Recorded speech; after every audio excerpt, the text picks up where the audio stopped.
Good to see you this morning. Glad to be with you, to worship God together.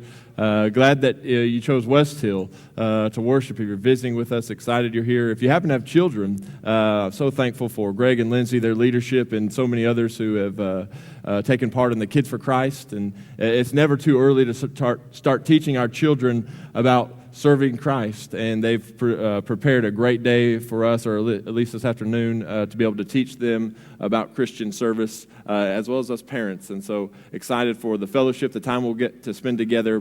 Food has been prepared. You don't have to worry about lunch. And so I hope you'll take advantage of that opportunity that we have together. It's an interesting topic, and it made me think of an interesting account in the history of God's people. Do you remember Gideon? Judges chapter 7. Gideon, it begins and he steps up to serve in a dark period in the life of Israel.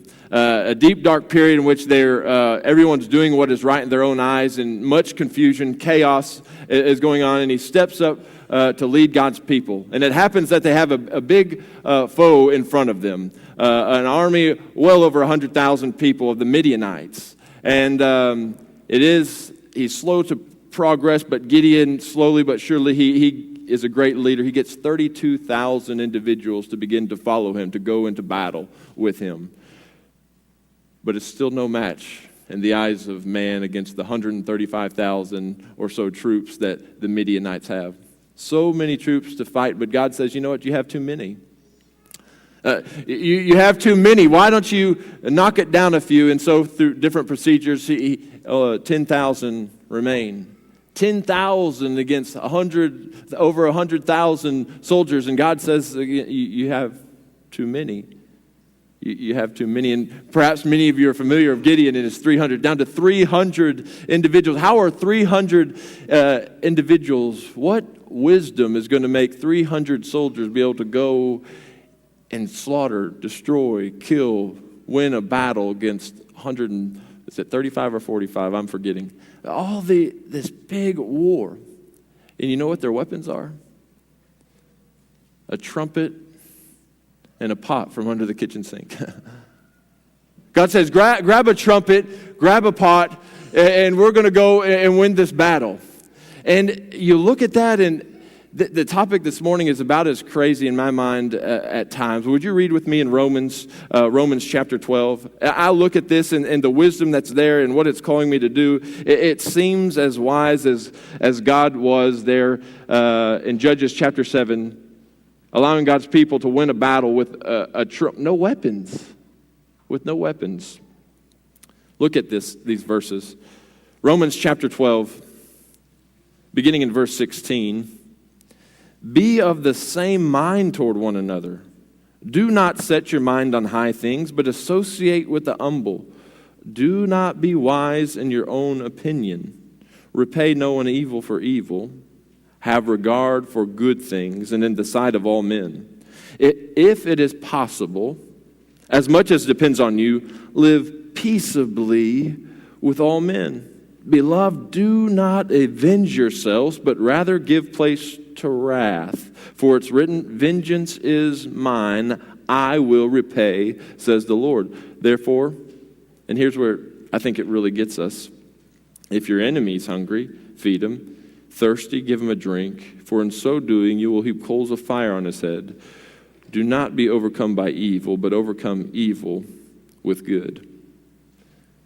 You know, in Gideon and their army, as they go and they blow the trumpet, they blow the horn, and they smash the pot, there's so much chaos and so much confusion among the people that the Midianites, they begin stabbing themselves. It's pitch black, and in the darkness and the sound, it sounds like, wow, war must be upon us. And so they just really began taking care of themselves and killing themselves. A picture of vengeance and what happens when we do take vengeance. But think about that story and put it in your mind. And I don't know if it's as much a challenge for you as we think about this topic. But I want to begin in Matthew chapter 5, verse 39. there's four things I want to see. Jesus talks about these four things, and this is what our response is supposed to be instead of vengeance, instead of getting back. Instead of vengeance, do these things. And in my mind, at least, it seems quite strange. How are we going to accomplish what we want to accomplish and do the things that we want to set forth and do? Look at verse 39, or verse 38. But you've heard it said, an eye for an eye and a tooth for a tooth. But I tell you not to resist an evil person, but whoever slaps you on your right cheek, turn to him the other also. That's the first thing we see in Jesus' response in these situations. We can't look at every situation, but Jesus touches on four that begin to highlight, at least in my mind, for us. And here, the first one, physical assault. When somebody assaults you, or in this situation, obviously deeper lessons are going to be there, but can you remember a time when Jesus is sort of an Eastern thing? An Eastern thing is still disrespectful today. A slap across the face. You remember when Jesus took one of those? What did he do? You know, he didn't turn the other cheek. Jesus didn't say, hey, hit me on this side too. I would like you to hit me on this side also. Well, what did he mean, and what was he saying? He still spoke up. He was talking to them for their sense of justice and trying to convince them and talk to them about who he was and so forth. But when they slapped him, it wasn't that he reviled. He wasn't going to go toe-to-toe with violence with them, right? And I know perhaps maybe nobody's slapping you in the face, or maybe they are, but in one way, you ever seen somebody be rude to somebody? Happened to me in the grocery. I started getting really bad feelings towards this clerk at HEB one time. And she wasn't even helping me. She was really rude, in my opinion, to the person in front of me. And you know what? I just wanted to give her back some of her own medicine. Thought about, hey, I'm just going to set this bar of soap over here. She's going to have to reach for that thing. I'm going to teach her a lesson about that. There's some of these small ways in which we begin to, but vengeance but we take them a little deeper, we take them a little further, and we remember Paul. Paul did the same thing, slapped on the face by the high priest. You think, does a high priest act that way? His response. He didn't just turn the other cheek, but that evokes the response Jesus is calling us to do, and it's like, how are we going to win a war with pots and a horn?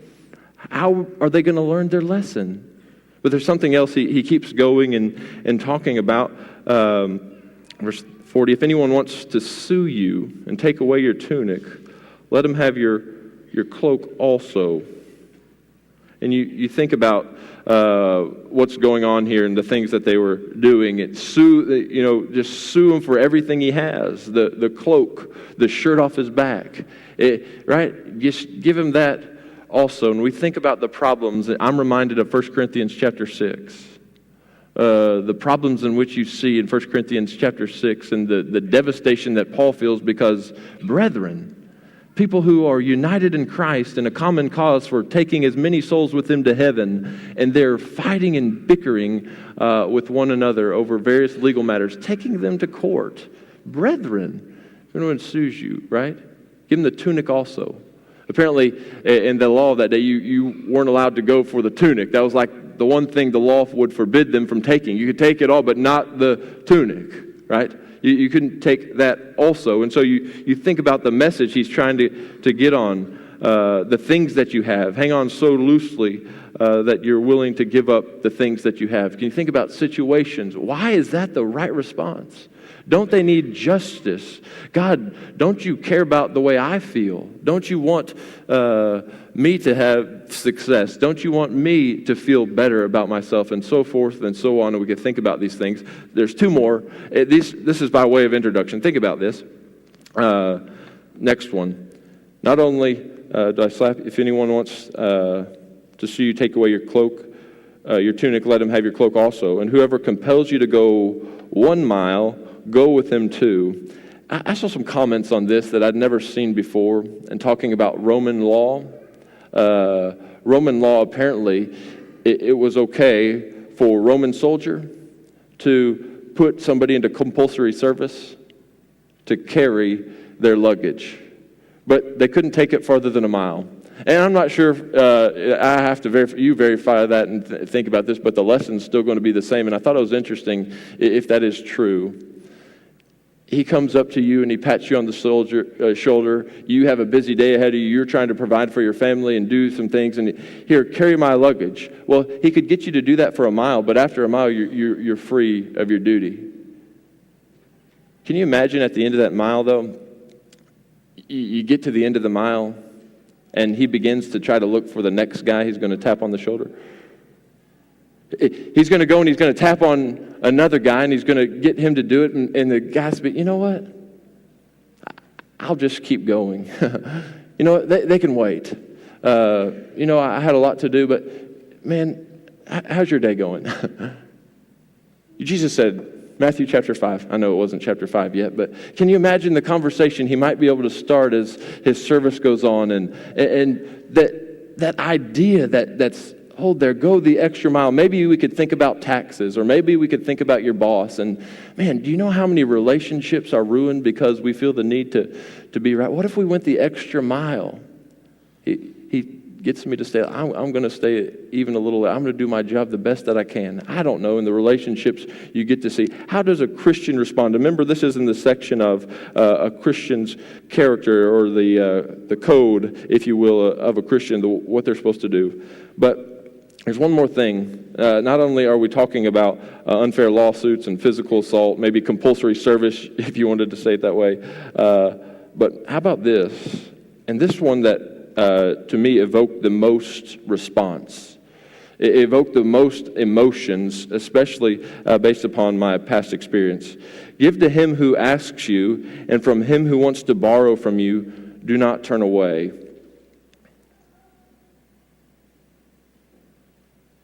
Sounds a little socialistic.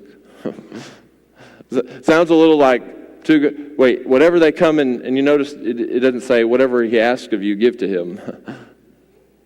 Whatever he asks. But I remember learning this lesson pretty clearly and early on, and it's a little bit difficult for me in my position, especially even now here at West Hill. But I remember being in Caddo and starting to preach there and meeting some sweet widow ladies who are a lot like that widow who gave all. They don't have a whole lot, but the church is their life. Christ is their life, and so they serve abundantly. They give more than I would say they ought to, right? They give above and beyond, and then somebody comes by the building and says, you know what? My car broke down, and I need some money. And so being generous and wanting to serve, and she provided it for that so we can reach people, and so we provide that. And you find out a little bit later that same guy gave the same story to every single church in the town, and he just kind of took advantage of you.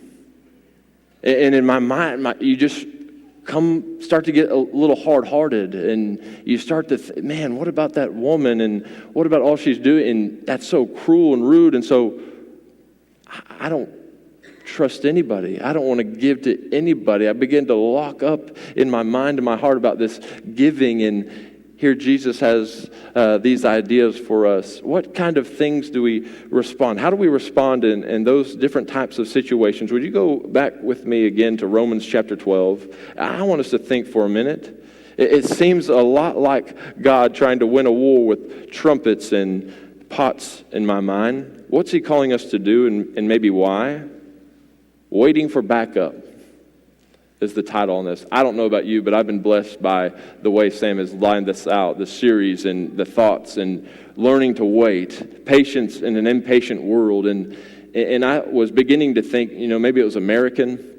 Like, I thought our problem and our struggle, and maybe my was because of, the South, and we want to take care of business, and we want to get ours, and we want to do different things, and we want to, the pride that we have, and it's more of a people thing than, I guess, an American thing. But you see this, and how are we supposed to respond in different situations, and why is it that we are supposed to respond this way? Read it with me again. Repay no one evil for evil.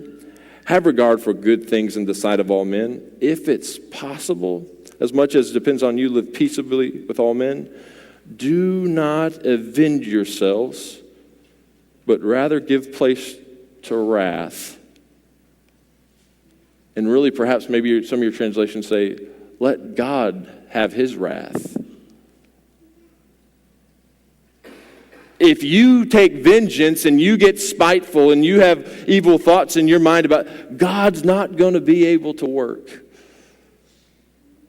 You're thwarting the justice of God, the plan of God, the work of God. God can't work. He says, vengeance is mine, I will repay.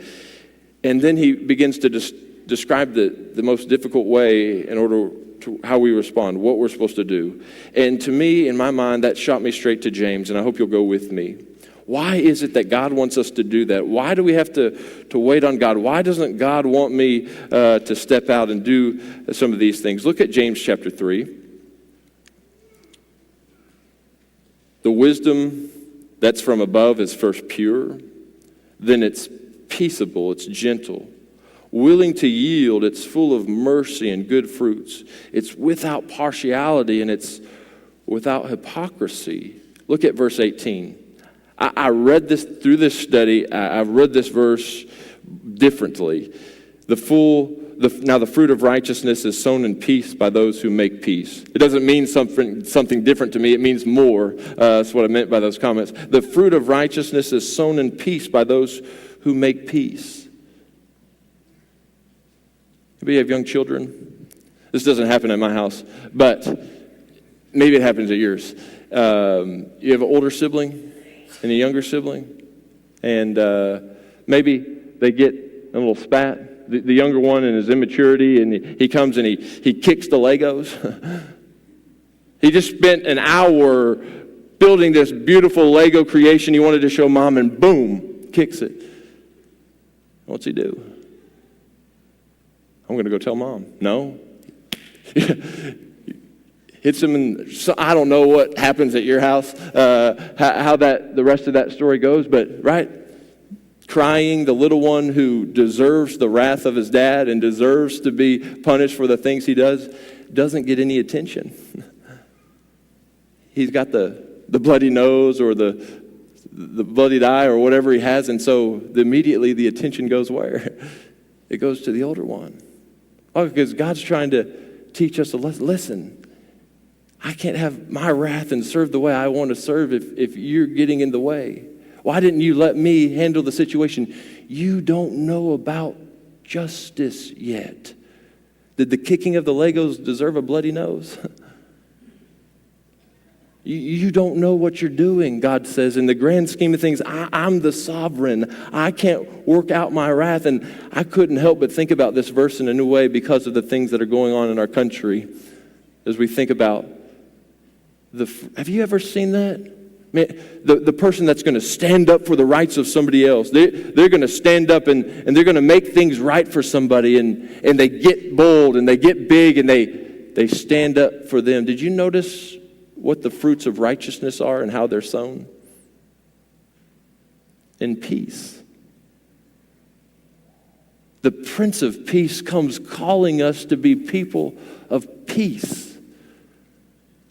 You cannot get the fruits of righteousness and what God wants in your life through vengeance, through bullying, through vigor. God knows and he sees bigger things than we can see. He knows how to handle the situation. Are you going to wait for backup?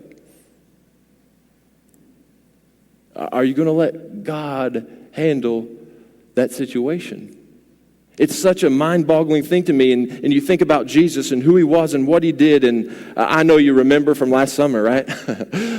This came out to me. It was the blessing that I got to see this lesson also from West Hill and the opportunity I had to speak on the summer series on forgiveness. But do you remember the kingdom? How's God going to build a kingdom? How would you build a kingdom? You want to get people to follow you. You want them to them to do what you're going to do. And you want to have order and you want to have peace. And how do we rule in the kingdoms of men? Well, we get a government and we set laws and you get police force and armies and you go and you make them do. You go and you make them do. And isn't that what Peter thought? Peter pulls the sword. You're not taking my Jesus. He's got a kingdom to establish. He's got his rule and his authority to set up and establish, and he cuts off the ear of the servant trying to come and get him. He pulls it. What's Jesus say? Keep going, Peter. Fight the good fight. Sheathe the sword. Put your sword away. My kingdom's not of this world. If it was of this world, I'd have my soldiers get up and fight. We could win this fight. My kingdom's different. It's one of peace. Peace. You can't have a kingdom of peace with fighting and bickering, and what happens? It gets distracted. You don't know justice. You don't know righteousness. And here, God's wrath cannot work if we won't wait on Him in these situations to pay back. But there's something else that I saw in the text when you go back to Romans that jumps out, or at least it jumps out from a full study and thinking about these things. And I really don't know completely how to handle this. Look in the context, and you'll recall that not these chapter breaks. These chapter breaks weren't in the scriptures when they wrote them, right? When they were written, this was all together, and this section runs right in together. Verse 21, do not be overcome by evil, but overcome evil with good. Let every soul, is this the same subject? Be subject to the governing authorities, for there's no authority except from God, and the authorities that exist are appointed by God. The sovereign one we just talked about, He knows what He's doing. Therefore, whoever resists the authority resists the ordinance of God, and those who resist will bring judgment on themselves. For rulers are not a terror to good works, but to evil. Do you want to be unafraid of the authority? Do what is good, and you will have praise for the same. For he is God's minister to you for good, but if you do evil, be afraid. For he does not bear the sword in vain, for he is God's minister, an avenger to execute wrath on him who practices evil.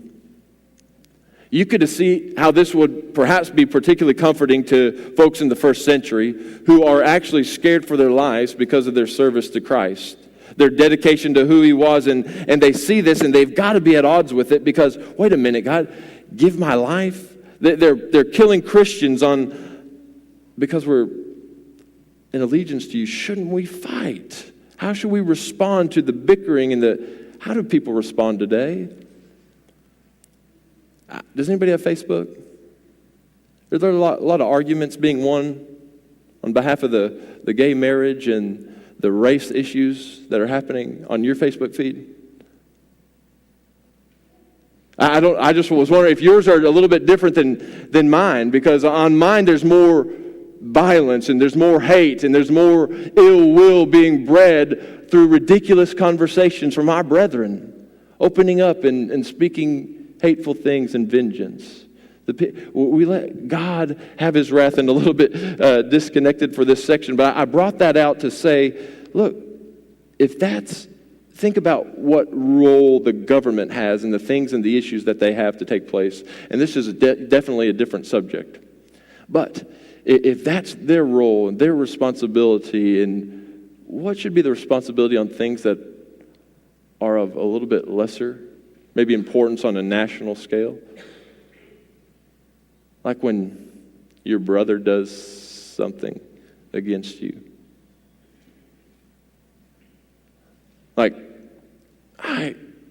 It just hurts to think about the division that's caused in the church. The reasons that individuals don't know God because they won't come and worship somewhere because of the bickering and the fighting and the vengeance that goes on in the hearts of individuals that say they're aligned with Christ. If that's how it should have responded, and think about in terms of these deep things, these big things maybe we might say, what about 1 Corinthians 6? To play a part in these things. Are we waiting on God to respond and to be there? And maybe it makes more sense in thinking about Hebrews chapter 12. Hebrews chapter 12. And I hope I connect the dots for these things we're bringing out. Would you go to Hebrews 12? I promise it'll be less pages are turning now. I don't know if you trust me, don't trust me or what, but Hebrews chapter 12. brought some points home for me in thinking about waiting on God and what he's doing and what he's trying to accomplish. And because I think that a lot of us sit in this room and we hear a lesson like this and think, I'm okay. We see what God has to say about vengeance, and we saw the four things, and we saw the wicked way. I'm not smacking anybody back. I don't, want to hit anybody for the things that they've done to me. I don't want to sue anybody. I haven't sued my brother. I haven't done that. I'm not going to the extremes that Jesus is talking about. Yeah, I've gone the extra mile with those people that I'm at odds with. And we look at that and we say, I really don't need to look at anything in this situation. But would we be mindful? Remember the Sermon on the Mount and what he's trying to get us to do, what he's trying to get us to see. Did he say, you shouldn't murder in the Sermon on the Mount? He said, no, if anybody's angry with his brother, he's guilty of the judgment. It's because this thinking that we have, the feelings that we have, the ill will in our hearts is just as bad. Because God knew, Philippians 4 and verse 8, that the thoughts that we have, they come out in actions. And they're building up. And they are representing and put us in the same category of this thinking, this evil. But listen to this and think about it in terms of the context of our discussion. If you endure chastening, verse 7, Hebrews 12, verse 7, God deals with you as with sons. For what son is there from whom a father does not chasten? But if you're without chastening, of which all have become partakers, then you're illegitimate and not sons. Furthermore, we've had human fathers who corrected us. We paid them respect. Shall we not much more readily be in subjection to the Father of spirits and live? For they indeed for a few days chastened us as seemed best to them, but he for our profit, that we may be partakers of his holiness. Now no chastening, here it is, the focus, seems to be joyful for the present, but painful. Nevertheless, afterward it yields the peaceable fruit of righteousness to those who've been trained by it. Where's this peaceable fruit of righteousness? Are you harboring any ill will towards somebody right now?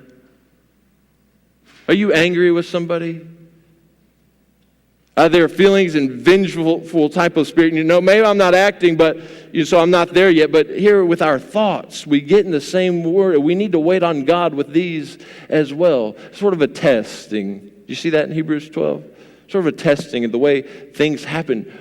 How are you responding to the discipline God's giving you through that test?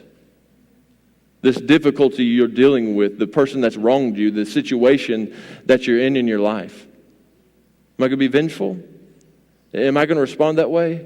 It reminds me, the way God worked kind of reminds me of, I sold dog food. I didn't really say I sold dog food. I gave out samples of dog food, and they called me a salesman. And we sold dog food and I was 2 years into my degree, but thinking about, we just, had talent and need to make some money, and I had no business getting this interview. I got an interview for a national chain, Michelangelo's. I don't know if you've seen. They make the pizzas and the lasagnas and all that stuff. I was going to go from giving demos of dog food to being the national sales manager for their brand of natural foods. Naturally, right? You just fit right in. If you think I look young now, right?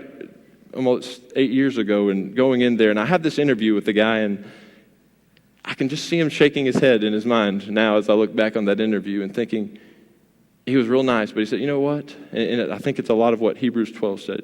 You're not ready for that spot. Why don't you finish your degree? Why don't you do some of these things, get some more experience? Why? Because when you step out, you are not going to be ready to have that conversation with that 6-year-old CEO of that grocery store. Right? You're not going to be ready for the situations. And so some of you are sitting there thinking, well, I'm not vengeful. I haven't bitten anybody. I haven't done anything. But is there any ill will there? And here's this chastening. And it's interesting that sometimes the chastening comes from our own brethren. How are you going to respond to that situation? I can't get this lesson out of my mind that David Shannon taught at the retreat. And I think I've shared that before with you. Do you remember? But Hebrews chapter 12, how are we going to let this peaceable fruit of righteousness. Look at verse 11 again. No chastening seems to be joyful for the present, but painful. Nevertheless, afterward it yields the peaceable fruit of righteousness to those who've been trained by it. If I get vengeful, if I let my mind race on, I can't wait for them to be getting back, to get what's theirs, the justice will be served, and I'm not, Romans chapter 12, verse 19, letting God's wrath be served. James 1, 18 and 19. The wrath of man, right? It doesn't bring about the peace. It's different, James would write, than the wrath of God. He knows what justice is. Are we going to allow him to work? Are we going to allow him to serve? Are we going to allow him to do that? And the illustration from the marriage retreat is a little spat maybe that you got in with your spouse, your Christian spouse, somebody who realizes, and they're wrong. They are wrong, like it usually is, right? But they are wrong with what they've done. And how are you going to respond to them being wrong? I'm going to lash out at them. I'm going to get them back. I'm going to show them that they're wrong. Or is it that you suffer the discipline, that you suffer the wrong? Does it really matter when he punches them in the nose? Does that really solve the issue? Wouldn't it be better to let the Father work out the justice? Because what happens when that godly spouse drives away and starts thinking about that conversation? When that godly spouse starts thinking about the little spat that you had? When they start thinking about, man, I really shouldn't have said those things. Wow, I really feel bad about that. That's the peaceable fruit of righteousness. And so you get a call at lunch, says, you know what, honey, I'm really sorry about those things I said. I didn't mean them. I want you to know I'm sorry about that, and I want to talk about it when I get home. I don't know how that would play out, but are we letting God work in those situations? Are we willing to wait for backup, or is vengeance all we can think about? I couldn't help but think about in a minute we're going to partake of the Lord's Supper. In 1 Corinthians chapter 11, Paul calls us to examine ourselves. Examine ourselves to see that we're in the faith. And we know 1 Peter 3, verse 7, many other places, that our relationships this way affect our relationship that way. Is there any ill will that you're carrying? This burden, this weight that you have?